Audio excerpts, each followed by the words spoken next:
What's up today, guys? I'm giving you my review of the Mw2 campaign, but before we even get started, I'm gonna need you to like the video if you like it and subscribe if you agree at any point in this video. But let's get right into it.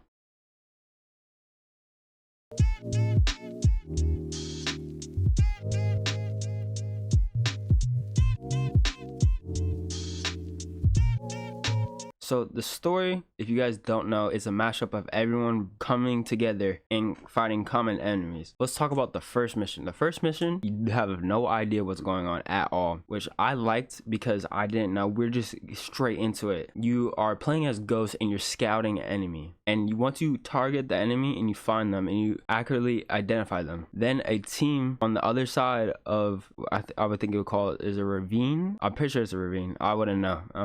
1 year removed from high school, but the missile goes through the ravine and you're controlling it, which I liked. Instead of it just being a cutscene, it kind of got played out a little bit longer.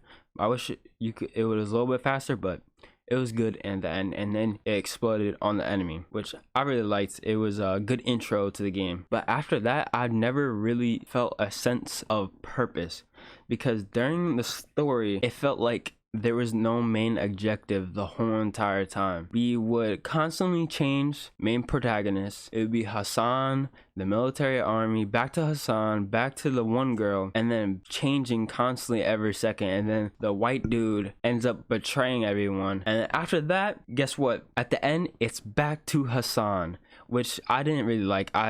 I understand the changing of protagonists keeps it fresh, but not really when it's really only for a couple missions or 2 missions and it's changing back and forth, back and forth, back and forth, back and forth. I didn't really like that, and I would just like a sense of purpose, and it really felt like there's no sense of purpose.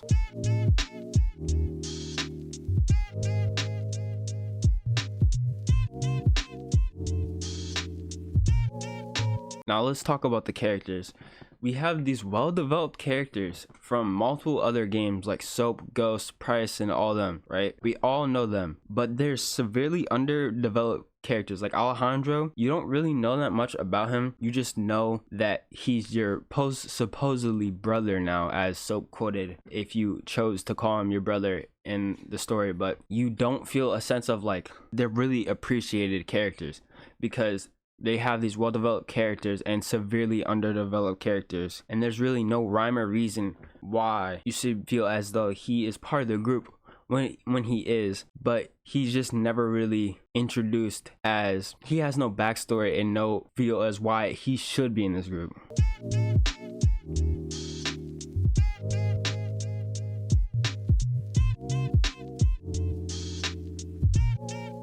Now let's talk about the gameplay. The gameplay, in retrospect, even a few days removed, I'm still mad about it. I'm not gonna lie. The armored enemies felt like you couldn't really do anything, and there's certain situations where they put you in where you literally have no ammo and no means to kill them, and you die multiple times without really having a reason why, because you have nothing to do. Like, you literally have no weapon, you have no ammo, and they just throw 12 armored people at you randomly for no reason, as though it made no sense, and they just pop out of nowhere.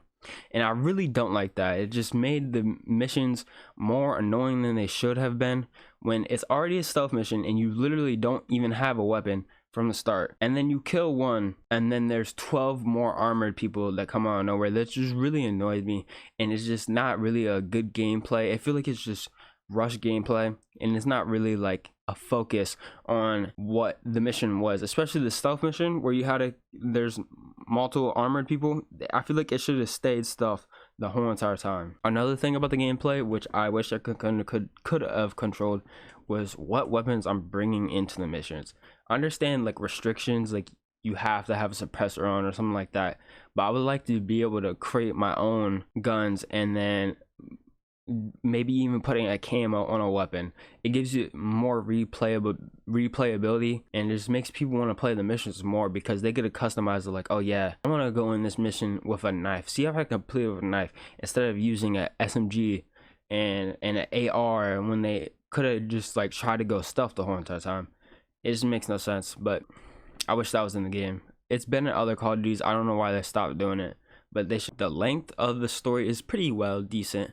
I like the length. It's a little medium. It's a little bit on the longer side. It's about to get like, it's long, but it's not longer than it should be. I feel like it's well developed through the story and the characters of your overdeveloped characters and underdeveloped characters, but it is what it is. And 17 missions for a campaign is pretty well.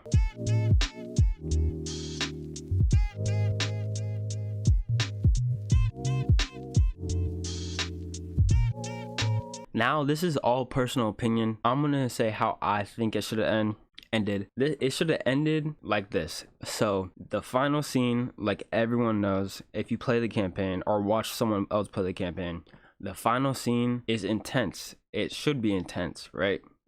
They should have had Hassan, like he said, we are here to invade, right? He said to Soap, he said, we're here to invade.